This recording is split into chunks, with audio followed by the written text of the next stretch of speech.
Hello, everyone, and welcome to this edition of Citizens Bulletin, Know Your Role as an Informed Pennsylvania Citizen. And with us today is Ashley Klingensmith, who is the Pennsylvania State Director for Americans for Prosperity. Welcome, Ashley.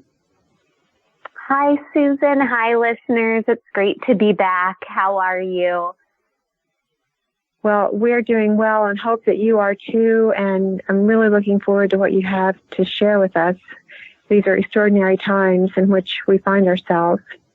So I'm looking forward to your report. No, absolutely. And thanks so much for having me.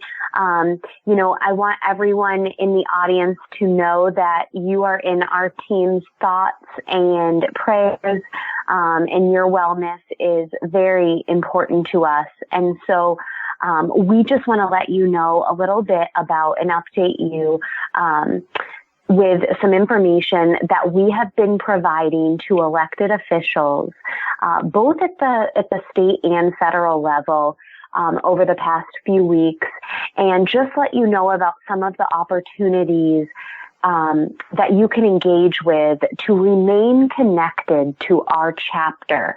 I want to just remind everyone that during this time, our North Star at Americans for Prosperity has not changed. It's a Pennsylvania with robust free markets where a bias against erecting barriers to opportunity exists, and thriving communities where people succeed by helping one another are the norm rather than the exception. And so as we navigate these uncharted waters, we have had some peace in knowing that the work we continue to do every day is still tearing up to that mission and that vision. And just some of our strategies and tactics and prioritizations when it comes to some of the policies we've been working on have been adjusted so that we can kind of deal with reality, constructively. And of course, right now, the conversation has been about healthcare and making certain that we are dealing with the kind of emergency and mitigation considerations around COVID-19.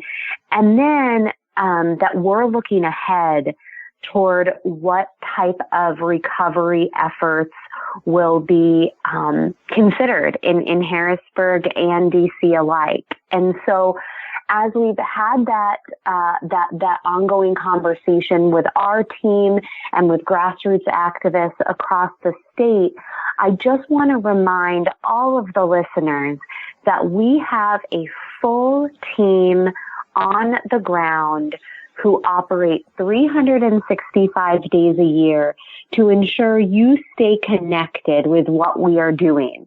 And so we have Linwood Holland in Philadelphia. We have Emily Green all the way on the other side of the state in Pittsburgh. We have Zygmunt Reichenbach, who lives in Harrisburg, but covers the entire corridor between Harrisburg through State College and on up to Potter County.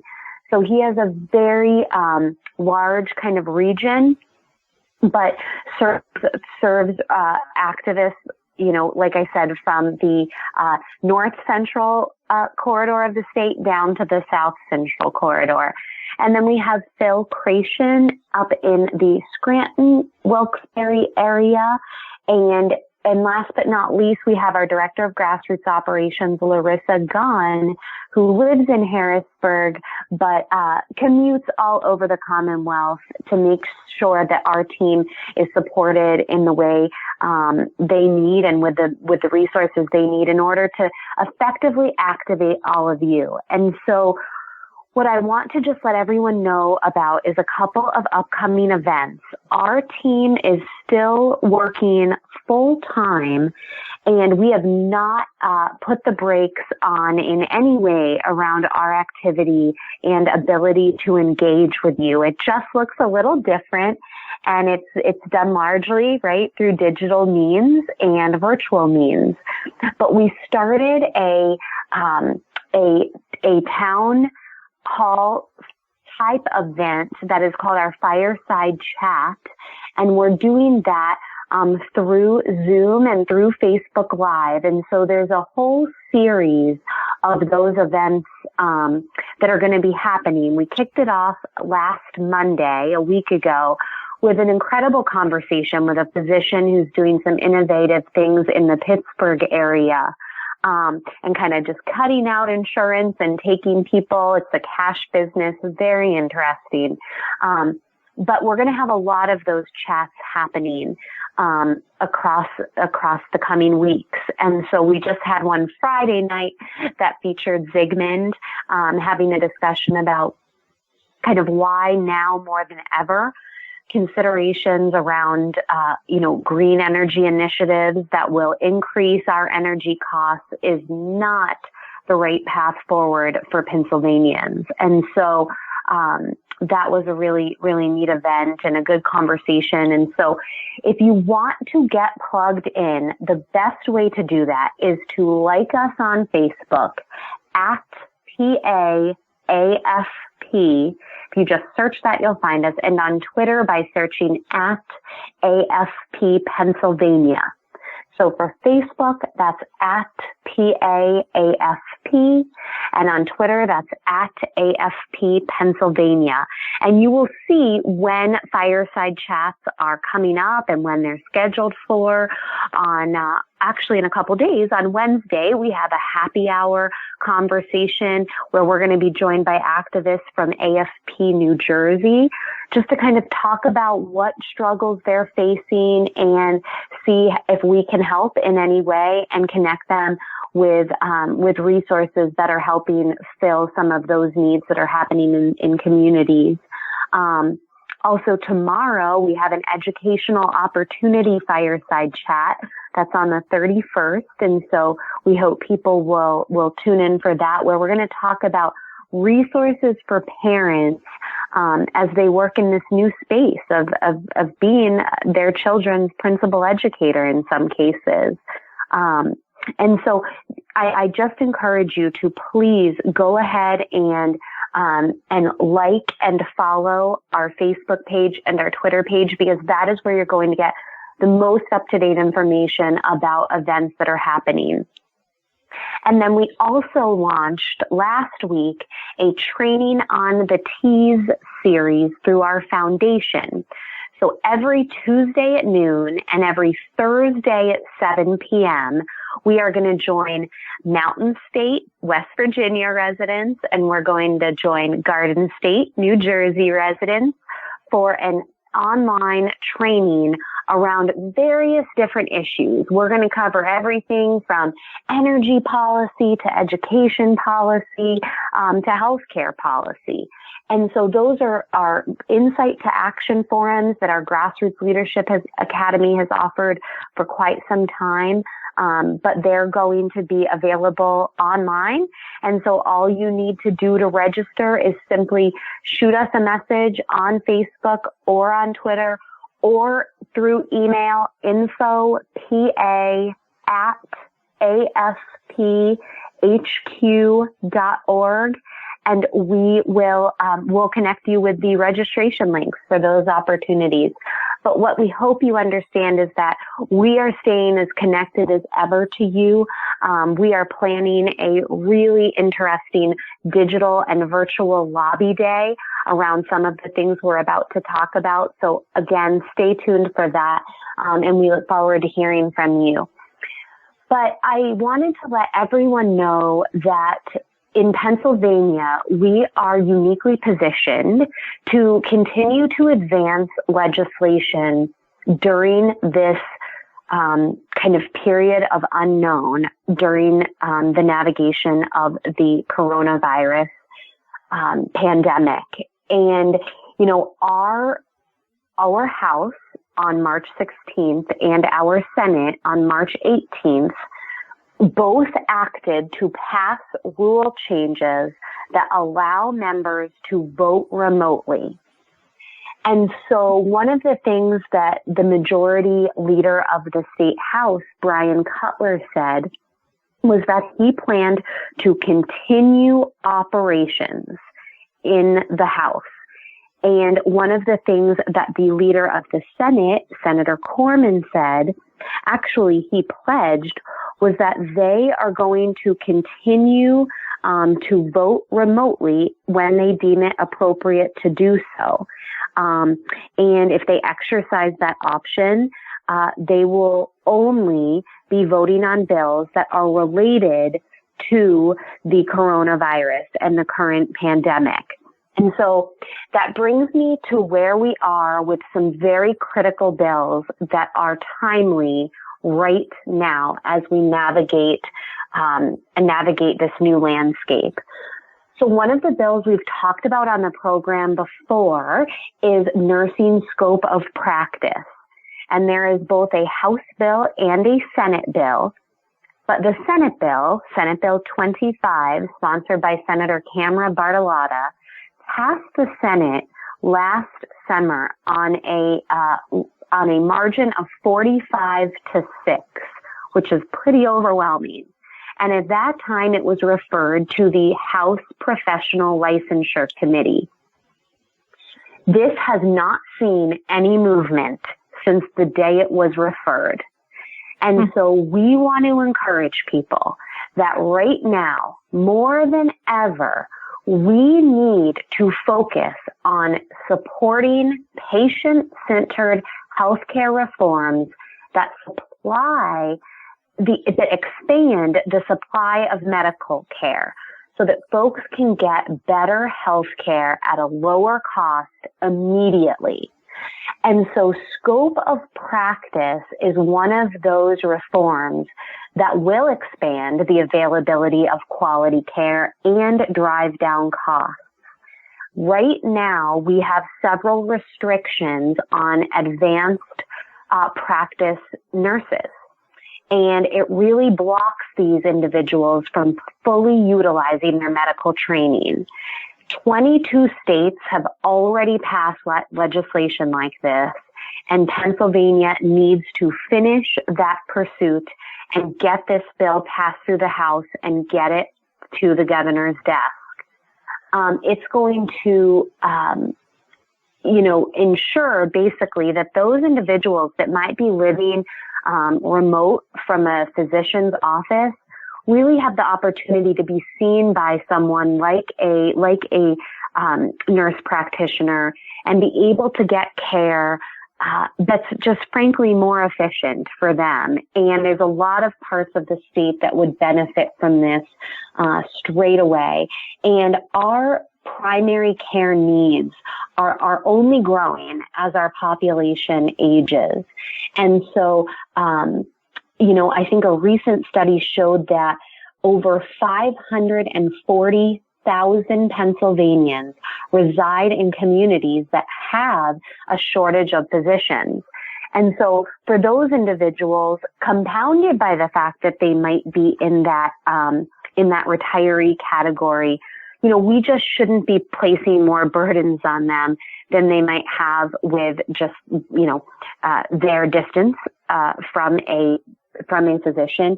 And also if they have some, prior and existing medical needs where travel might really compromise what they're already dealing with. And so just want to mention those bills because they've already, or the Senate bill has already seen incredible movement, and we want to get that over the hump and get it to the governor's desk.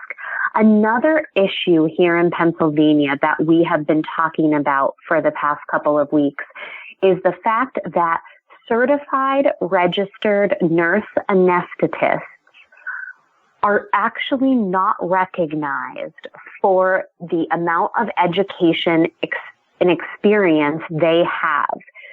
When Pennsylvania passed the nurse law back in the 50s, I believe, CRNAs were not basically recognized in any different way than an RN.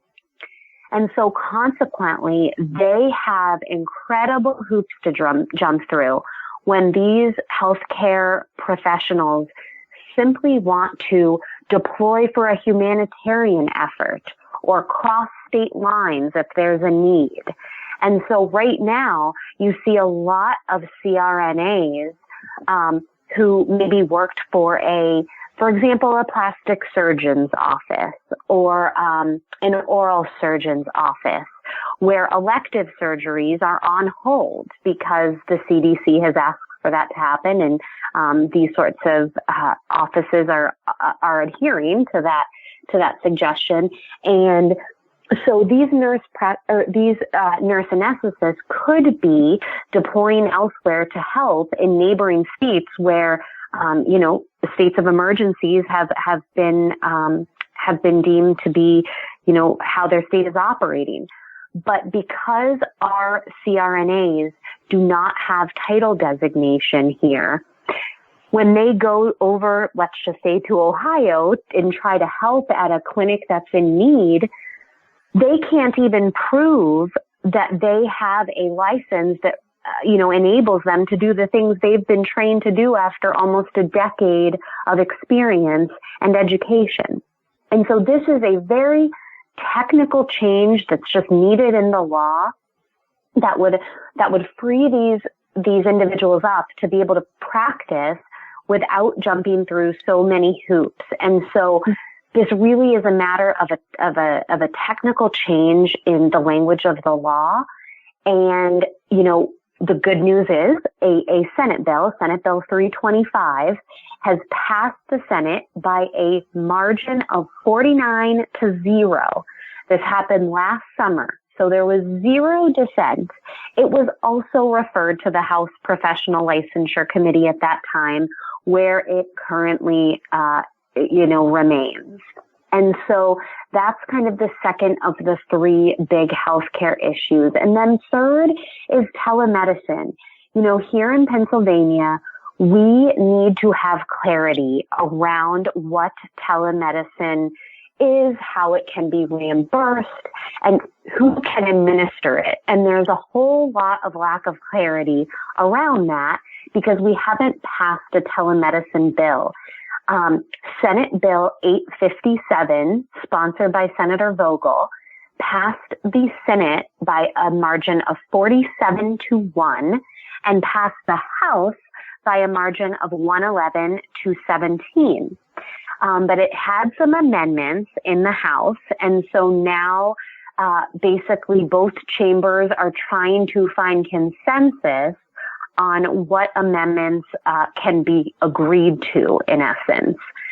And as those conversations happen, there's just been no movement since November, which is, we're now going on almost half a year where this conversation's been happening. And we just want to continue to push the conversation around the fact that now is the time to act and to not delay further. Telemedicine has an extraordinary ability to allow folks to practice social distancing, which we are all doing our very best to do, while still being able to receive treatment and consultation if they're unwell. And in a time like this, that is exactly what we need. And so the governor and the Department of State have both done a very, very efficient and effective job of lifting some regulations on each of the three aforesaid policy areas that I just discussed. But this is a time where the legislature can and should act. There's states across the nation where legislatures are already done for the year. But that's not our case here. We have a full-time year-round legislature. And so we're calling on them to act and to continue operations, as the majority leader said, and as Senator Corman said, to vote on bills that are related to this crisis. And so we want every listener on this call to take 1 minute of their time and visit americansforprosperity.ivolunteers.com and sign our letter entitled, "Tell Lawmakers, Don't Wait to Pass Crucial Healthcare Reform." And all three of the bills we just talked about are mentioned in that letter. And when you simply sign your name to it, it is going to be sent to your state representative, your state senator, and then 15 members of leadership across all 4 caucuses. So you can send a letter to 17 members in under a minute. That's pretty efficient, in my opinion. And so we're asking everyone listening today to please do that. We continue to send letters to the committee, to members, and to leadership. And so what we really want folks to do is to take action and scale your voice, because the more activity we have pouring into their inboxes right now and into their offices, the better. And do I have a couple more minutes, Susan? Yes, you do. You do. Okay. I also want folks to know and hear a little bit of the letter that I sent to leadership, which was principally addressed to the Speaker of the House, Mike Turzai. And, I asked that as we navigate this landscape that seems to be changing nearly hourly, we want him to consider some fiscal recommendations as PA looks forward on how to, just make our way through the budget process, which is fundamentally different now. And so what we have asked is that any policy solutions should be temporary, timely, and targeted to those individuals who are directly affected by the coronavirus, or the forced closure of businesses due to Governor Wolf's actions. We're cautious of any policies that violates one of the following principles or utilizes this time as an opportunity to expand government programs permanently, especially ones that are unrelated to the virus. And so we asked that it is important that Pennsylvania does not increase sales and use and income taxes during this time, because we have not passed budget appropriations. Now is the time we're calling on the legislature to eliminate all the spending that is absolutely not necessary, such as corporate welfare line items, and use that revenue for the operating expenses of necessary programs that are going to help Pennsylvanians and businesses that have been affected. We also just encouraged the legislature to remember that rainy day funds in a moment like this are what are essential for fiscal health. And so we know that no one saw this type of economic calamity happening, but there are several states that were much better positioned to deal with this. In 2018, nearly half of states had fewer rainy day fund reserves than they had in 2007. And 13 states had reserves that would last fewer than 10 days. And here in Pennsylvania, we have reserves that would last just 3 days. And so this is a time, and I know we've talked about this bill on the program before, but when, had we passed the Taxpayer Protection Act, which would cap and tie spending to revenue growth years ago, we might be positioned in a much better place to be kind of dealing with this, really frankly shocking reality that we're living through.